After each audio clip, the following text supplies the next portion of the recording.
कुछ पौधे ऐसे होते हैं जिन्हें अपने गार्डन में लगाकर हम अपने सेहत का भी विशेष ध्यान रख सकते हैं। उन्हीं में से एक है नींबू का पौधा। नींबू का पौधा 12 इंच के गमले में बहुत आसानी से सालों साल चलता जाता है, परमानेंट पौधा है और अपने सीजन में बहुत सारे नींबू हम ले सकते हैं। नींबू की वैसे तो बहुत सारी वैरायटी आती है। ये जो वैरायटी मेरे पास है ये परमानेंट वाली है, यानी कि साल में 3 से 4 बार इसमें भर-भर के नींबू आते हैं, लेकिन थोड़े बहुत नींबू तो आते ही रहते हैं। जैसे अभी 3-4 नींबू हैं पौधे पर, जबकि इसके डोरमेंसी का टाइम है। चलिए, मैं आपको बताती हूँ कि नींबू का पौधा यदि आपके घर में है तो जनवरी के महीने में क्या काम करेंगे, जिससे आने वाले समय में आपका नींबू का पौधा एक ही डाल पर सैकड़ों नींबू लेकर आएगा, सैकड़ों नींबू लगेंगे। देखिए, सबसे पहले क्या करना है, यदि इस तरीके से मेरे गमले की तरह आपके गमले में भी बहुत सारे खरपतवार निकल आए हैं, तो आप उन्हें क्लीन कर दीजिए, क्योंकि अब इसे हम रेडी कर रहे हैं आने वाले समय के लिए। और नींबू पर सच बताएं तो यदि ये वाली वैरायटी है आपके पास, कोई सदाबहार वैरायटी है जो पूरे साल नींबू देता है, तो उस पर अब धीरे धीरे छोटे छोटे फ्लावर्स आने लगे हैं और वो कन्वर्ट भी होने लगे हैं नींबू में।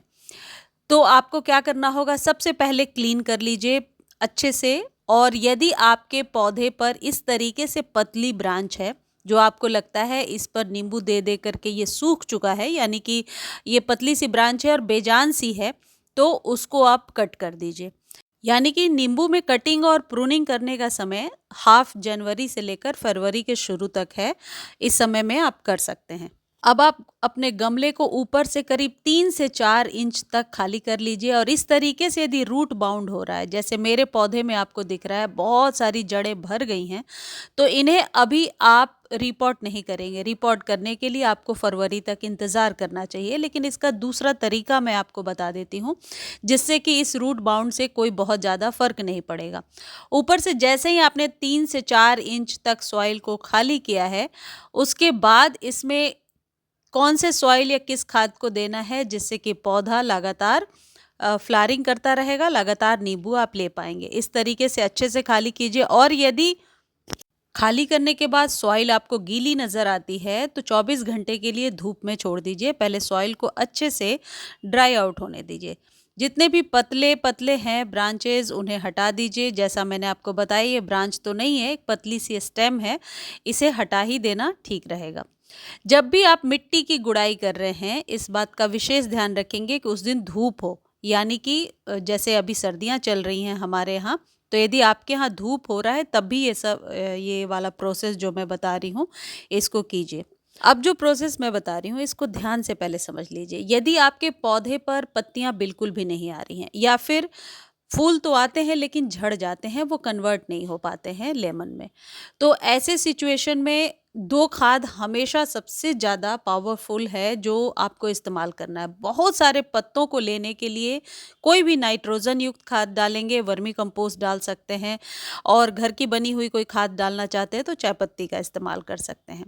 लेकिन जो फूल झड़ जाते हैं, कई लोग पूछ रहे थे कि नींबू के फूल झड़ते जाते हैं, तो वो पोटेशियम की कमी से या माइक्रो न्यूट्रिएंट्स की कमी से होता है। तो पोटेशियम की कमी को पूरा करने के लिए आप पोटाश भी डाल सकते हैं, और जो एक दो खाद मैं अभी वीडियो में आगे आपको बता रही हूँ, उसके इस्तेमाल से भी आप फूलों को झड़ने से रोक सकते हैं। देखिए, लेमन को काट करके बहुत छोटा नहीं कर देना है। इसकी पतली पतली झाड़ी नुमा जो ब्रांच निकलेगी, तभी आप ज़्यादा फूल ले पाएंगे, ज़्यादा फल ले पाएंगे। अब आपको क्या करना है, जो ऊपर से मैंने 3-4 इंच खाली किया है, और हमारे यहाँ अभी मिट्टी जो है ड्राई ही है, थोड़ी मॉइस्चर लिए हुए है, तो ऊपर से हम इस तरीके से या तो गाय के गोबर वाली खाद या फिर वर्मी कंपोस्ट, ये इस तरीके से डालना है। और फिर फ्रेश सॉइल डालना है। जो सॉइल आपने निकाला है उस सॉइल को नहीं डालना है। कोई फ्रेश सॉइल जो आपके पास है पहले से, जिसको कि आपने पहले यूज़ नहीं किया है गमले में, उसी सॉइल को आप इसमें डालेंगे। देखिए, कुछ इस तरीके से मैंने फ्रेश सॉइल भर दिया। अब आप सोच रहे हैं फ्रेश सॉइल क्या होती है। अपने यूज्ड सॉइल को यदि आप धूप दिखाने के बाद उसमें कंपोस्ट वगैरह मिला करके यदि रेडी कर लेते हैं, तो वो सॉइल रेडी हो जाती है। मैंने वीडियो भी डाला था कि मिट्टी को सोना कैसे बनाएं। यदि आपको देखना है कि पुराने सॉइल को वापस रिजुनेट कैसे करते हैं, तो उसका लिंक मैं दे दूंगी, लेकिन प्लीज़ आप लोग डिटेल लिखिएगा कि किस चीज़ का लिंक मांग रहे हैं। तो फ्रेश सॉइल आप डालते हैं, उसके बाद यदि पत्तियों के मुड़ने की समस्या है वो तो ज़रूर ख़त्म हो जाती है, पत्तियाँ फ्रेश आती हैं। अब कैल्शियम की कमी को पूरा करने के लिए हम इसमें डालेंगे चूना, जो कि आधा चम्मच है, वो भी छोटे चम्मच से। ये जो भी खाद आप दे रहे हैं इसको 2 से ढाई महीने के बाद ही रिपीट करना है। लेमन में ओवर फर्टिलाइज करने से भी जो है पौधा खराब हो जाता है, और यदि आप बहुत सारे खाद नहीं भी दे रहे हैं तब भी आप ज़्यादा मात्रा में जो है फूल और फल ले पाएंगे। दूसरी जो चीज़ है यह है ह्यूमिक एसिड।